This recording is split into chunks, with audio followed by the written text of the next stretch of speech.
Hi, I'm Mike Makovsky. I'm the President and CEO of JINSA, and welcome to JINSA Snapshot, a new JINSA product, quick weekly focused look on a hot U.S. foreign policy topic in the Middle East. I'm joined by my very distinguished colleague and friend, John Hannah, the Charles and Randi Wax, the senior fellow at JINSA.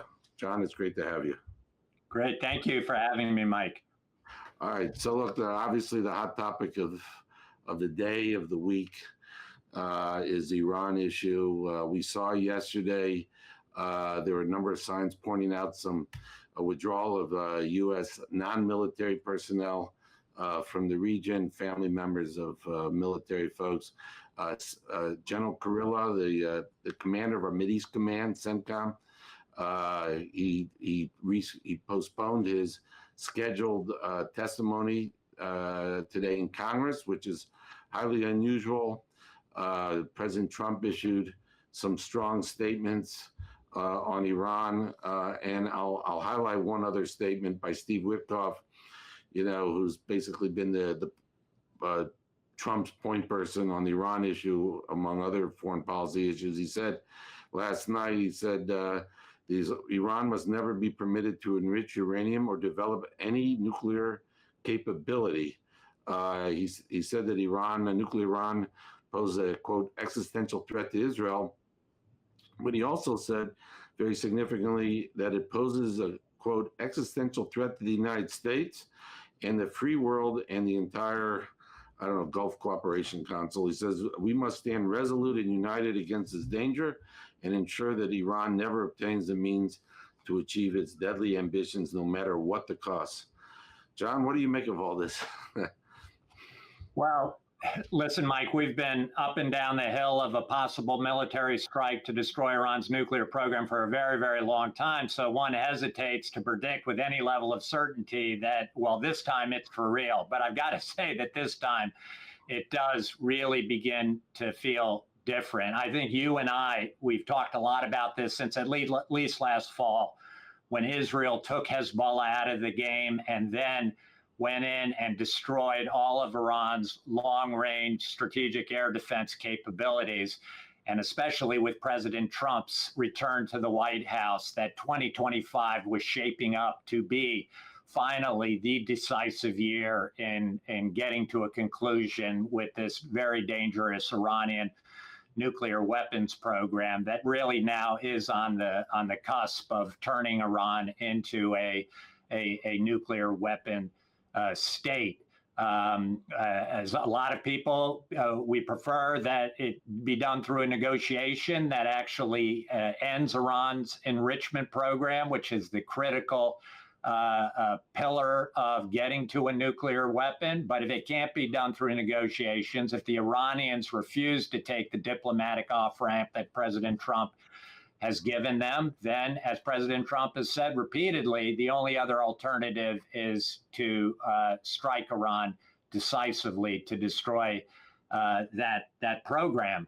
And I think with all the signals we're seeing, President Trump's 60-day deadline for reaching a deal concluding this week, President Trump earlier this week expressing enormous frustrations with Iran's intransigence on this question of enrichment. And importantly, given the fact from everything that we hear and we understand, the Israeli and the U.S. militaries are now in the region, both primed, that this is a time they are ready to take advantage and take decisive military action to set back that Iranian nuclear program at Iran's moment of maximum vulnerability, that this time it looks like we could be reaching the moment of truth, and perhaps quite soon. I do think we get through this weekend's sixth round of negotiations between the U.S. and Iran.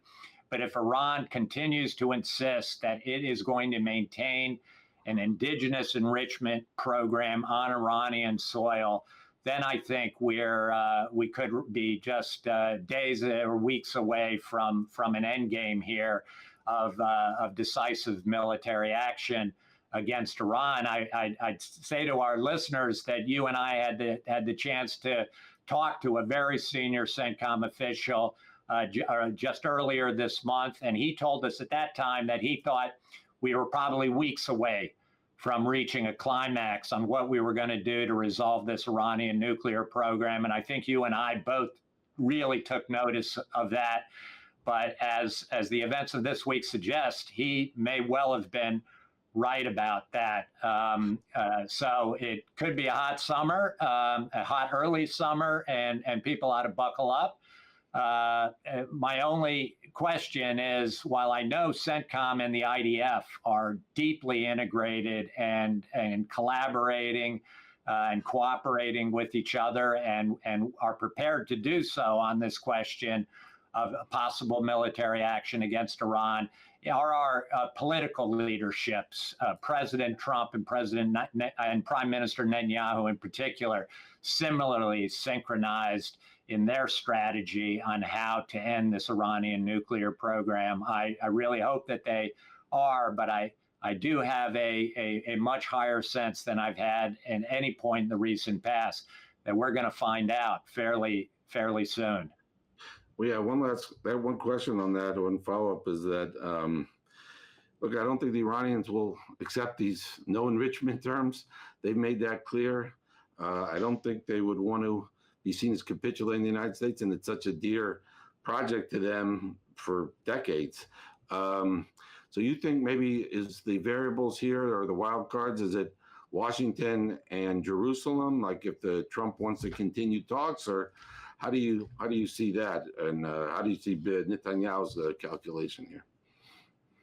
Right. The most fateful moment is if, in fact, the president does kind of back down from this point of high tension that we've reached this week, when everybody expects something could happen, and he decides he doesn't get a good answer from Iran, but he just wants to keep negotiating, or he reaches what Israel considers a bad deal. In those situations, then it's going to be less on President Trump, perhaps, and more on Prime Minister Netanyahu, in my view, because he's going to have that fateful decision as the man who's made his career on the claim that he's the Israeli leader that is going to remove Israel from this very dark shadow that's been hanging over it for several decades of Iran, a country committed to the destruction of the one and only Jewish state, actually being right on the edge of acquiring the world's most deadly weapon that it almost certainly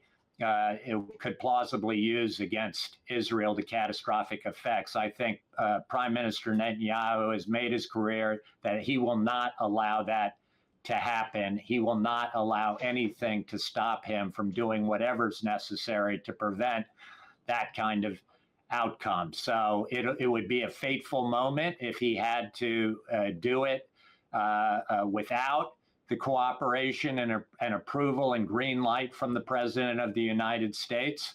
It's not a moment that any of us should look forward to. We all hope that there will be no daylight. We'll continue to stay on the same page with regard to this shared threat to both of our national interests, as Steve Witkoff underscored just yesterday. But again, it's going to be must-see TV over the coming weeks as this all unfolds, and we perhaps get some answers to these really critical questions. Yeah, we'll have to see if those Oman talks actually take place. If there's some agreement, if there's no agreement, what the reaction of the U.S. will be if they want to continue, or they just say, look, we've reached an impasse. That would certainly make it easier for Israel to act. The continuing talks obviously would make it more challenging. A bad deal would also be challenging for Israel, but maybe a little easier than just continuing talks. Well, look, John, thank you very much for your comments. I want to thank the audience for joining us for our inaugural Snapshot video, and welcome everybody to join us next week and follow us on X and email and our website, www.jinsa.org. Thank you very much. Wishing everybody a good rest of the day.